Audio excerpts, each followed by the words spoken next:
പുതിയ വീഡിയോയിലേക്ക് എല്ലാവർക്കും സ്വാഗതം. ഇന്ന് നമ്മളൊരു ദുഃഖവാർത്ത പറയാനാണ് വന്നിരിക്കുന്നത്.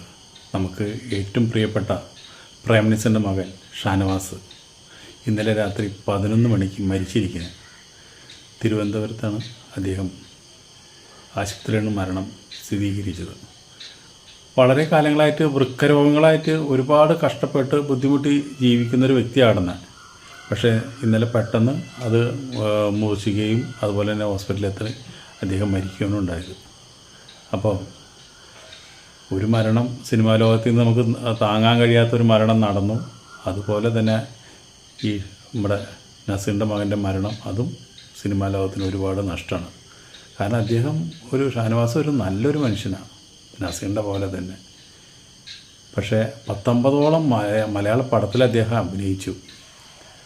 ഏറ്റവും ആദ്യത്തെ പടം പ്രേമഗീതങ്ങൾ, ബാലേന്ദ്രമേനോൻ്റെ പ്രേമഗീതങ്ങളായിരുന്നു. പ്രൈം മിനിസ്റ്ററിൻ്റെ പോലെ തന്നെ നല്ല സ്വഭാവമായിരുന്നു. പറഞ്ഞിട്ട് എന്ത് കാര്യം. ഇപ്പോൾ ഷാനവാസ് മരിച്ചു. ഇപ്പോൾ ഇതാണ് അതിൻ്റെ ഒരു പ്രത്യേകത. സിനിമാ ലോകത്ത് ആരെങ്കിലും ഒരാൾ മരിച്ചാൽ അതിനെ പിന്തുടർന്ന് 3, 4, 5 മരണങ്ങൾ അടുത്തടുത്ത് ഉണ്ടാവും. അതിനിപ്പോൾ ഈ നമ്മുടെ നവാസിൻ്റെ മരണം കൊണ്ട് നമ്മളതാണ് തോന്നുന്നത്. ഇപ്പോൾ നവാസ് മരിച്ചു, ശരിക്കും പറഞ്ഞു കഴിഞ്ഞാൽ 2 ദിവസം കഴിഞ്ഞപ്പോൾ അതേ ഷാനവാസ് മരിച്ചു. 71 വയസ്സാണ്.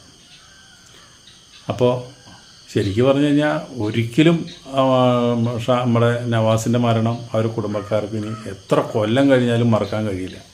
അത്രയധികം കുടുംബമായിട്ട് ബന്ധപ്പെട്ടിരിക്കുന്ന ഒരാളാണ് നവാസ്. അദ്ദേഹം മരിച്ച അദ്ദേഹത്തിൻ്റെ ആത്മാവ് ഒരു വഴിക്കും പോവില്ല, അത് അവിടെ തന്നെ ഉണ്ടാവും. പിന്നെ ദൈവത്തിന് ചിലപ്പോൾ ഇദ്ദേഹം ഇവിടെ കാണിക്കുന്ന തമാശകൾ കണ്ട് ഒരുപാട് ചിരിക്കണമെന്ന് തോന്നിയിട്ടുണ്ടാവും. അപ്പോൾ ദൈവത്തിനെ ചിരിപ്പിക്കാനായിട്ട് അദ്ദേഹം പോയതാണെന്ന് വിചാരിക്കാം നമുക്ക്. ഇപ്പോൾ ഈ ഷാനവാസിൻ്റെ മരണവും നമ്മൾ ഒരുപാട് ദുഃഖിപ്പിക്കുന്നു. ഇനി ഇതുപോലെയുള്ള മരണങ്ങൾ സിനിമാ ലോകത്തൊന്നും ഉണ്ടാവാതെ ഇരിക്കട്ടെ എന്ന് പറയാം. ഇതൊക്കെ ഒരു വലിയൊരു നഷ്ടമാണ്.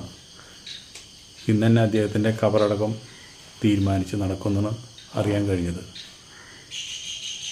ശരിക്കും പറഞ്ഞു കഴിഞ്ഞാൽ പ്രേം നസീറിൻ്റെ ഒരു മകൻ എന്നുള്ള നിലയിൽ നമ്മുടെ കേരളക്കരയിൽ ഒരുപാട് ആരാധകരുണ്ടായിരുന്ന ഒരാളാണ് ഷാനവാസ്.